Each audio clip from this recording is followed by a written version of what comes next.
Hello বন্ধুরা, আজকে ডিনারে কী হচ্ছে দেখুন। এই ভাত বসিয়েছি ইন্ডাকশানে, আর এখানে হচ্ছে চিকেনটা একটু তাড়াহুড়ো করে আমি হচ্ছে পাইকারি করেছি। আগে কী করেছি, আলুগুলোকে তেলে দিয়ে দিয়েছি, দিয়ে ভালো করে ভেজে নিয়েছি। তার মধ্যে পেঁয়াজ দিয়েছি, পেঁয়াজ দিয়ে পেঁয়াজগুলো ভালো করে ভেজে নিয়েছি। তারপরে চিকেনটা ভাজা জিরে ধনে ভাজা মশলা, গরম মশলা, লঙ্কার গুঁড়ো, হলুদ গুঁড়ো, হালকা একটু মিষ্টি, দই দিয়ে ম্যারিনেট করে রেখেছিলাম। তারপরে ওইটা ওর মধ্যে দিয়ে দিলাম, দিয়ে এবার কষা হচ্ছে। ভালো লাগছে না গরমে বন্ধুরা, খুব কষ্ট। আর এই যে আমাদের এখানে গাড়ি, রাস্তার উপর বাড়িতে ভিডিও করাই যায় না, প্রচণ্ড গাড়ির আওয়াজ।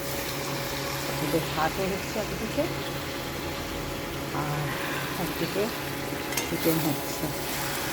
বন্ধুরা, এরকম চিকেন খেতে পছন্দ করেন, ভালো লাগলে প্লিজ একটু লাইক কমেন্ট করবেন। একটু কষাই করবো, ঝোল করবো না। ওবেলার আছে ডাল, তারপরে মাছ আছে হয়তো। আমার হাজব্যান্ড তো চিকেন খায় না।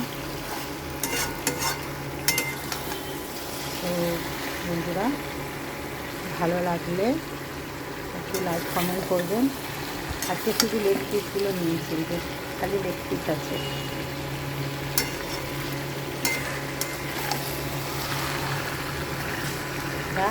শুভরাত্রি, ভালো থাকবেন সবাই, সাবধানে থাকবেন।